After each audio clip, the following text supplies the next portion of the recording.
If your house is on the market and it hasn't sold yet, or you're house hunting and you're a little confused, this might be why. So, not all homes in Taylor are selling the same, all right? And some sellers are learning this the hard way. So, if you want to know what your home or maybe what your budget fits in today's market in Taylor, I want you to call or text at 512-269-7907. So, let's take a look at what has a lot of people feeling stuck right now. So sellers are wondering, why is no one scheduling showings? And buyers might be asking, why does this home sell in a weekend while this other one sits on the market for 90 plus days? So here's the truth. Taylor has a very split market, and the data shows us pretty particularly or pretty specifically right where the split takes place.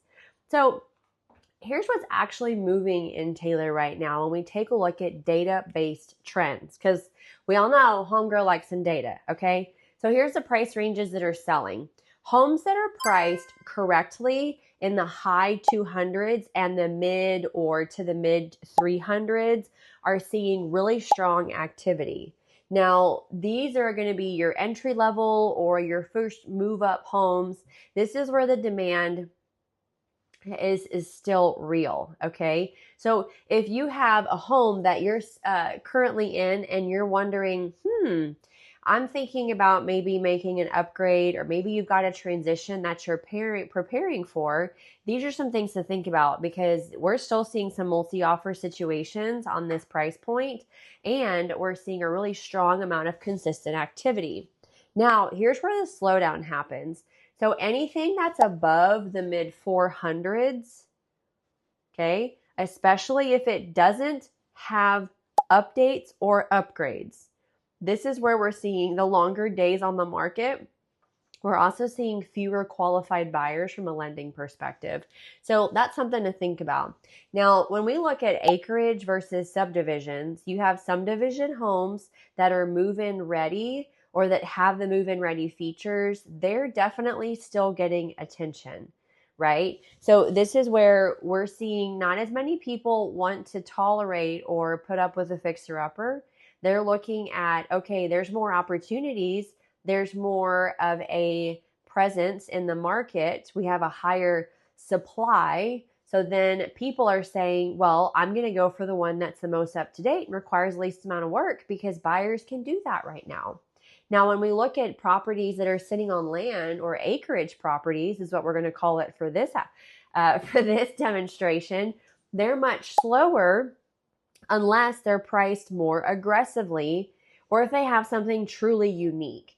So if it's a property that has maybe a view or a certain type of structure or barn that's really useful or beneficial, it expands the market that might be interested, right? But it has to have something that really sets it apart and makes it special.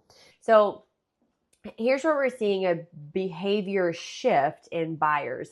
Buyers are paying a little more, or they're getting a house for a little bit higher price that has the updated kitchens, the good roof, or the updated HVAC system. You know, something that has really nice, clean inspection reports and reasonable taxes, okay? They're not paying for potential, right? Because the potential means that they're going to need more of an investment. This is especially true at higher price points. It might be something that has really good bones, but maybe it's very dated. This is going to sit longer, and it has to be accommodated for in the pricing in order to see it move as fast as some of the other options on the market. So just recently, I had a buyer who skipped, okay? They totally looked over 3 homes in a row because they needed about 20 to 30K in updates, right? Cosmetic updates. So not something that would be super invasive, but obviously the houses are a little bit more dated. But here's the thing. They moved very fast on a similar home that was priced right and that was fully prepped. So very similar price points. They ended up offering higher than their original price range because the house that they found, it had all the updates and it had all of the upgrades that were cosmetic. So they wouldn't have to put in the elbow grease. So on the selling side, there was a listing we had recently that we launched, and it got strong traffic within the first 48 hours because we aligned it with the actual sold data, right? Not a wishful price bracket that some sellers are still chasing. So in this case, the sellers understood when I shared, hey, this is what's closed recently, and we need to be somewhere close to that. Otherwise, we're not going to be able to get the closed category for our listing. So here's some major takeaways that I hope you can walk away with in terms of this little market update. Buyers, don't assume every home is overpriced, okay? The good ones are selling fast. The stale ones often signal mispricing or might need some repairs. That doesn't mean we can't proceed with them. When I look at a listing and I see it's been on the market for a little bit longer, that tells me maybe we'll have some more wiggle room. Maybe they'll be willing to consider something a little farther below list price, okay? So don't pass up on those, but just know that there might be some good opportunities there. For sellers, pricing, you need to make sure that you are matching sold homes in terms of pricing, not just active listings, because right now a property is closing at between 92 to 96% of original list price. So across the board, we're seeing listings closing below list price. So if your list price is super high or it doesn't align with closed prices, there's a higher chance that your listing is going to sit longer. So we want to make sure that we're prepared for that.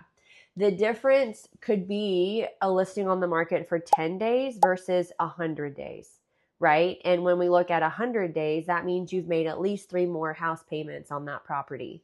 So we want to take into consideration, is that higher price point going to be worth having to continue to make that mortgage payment?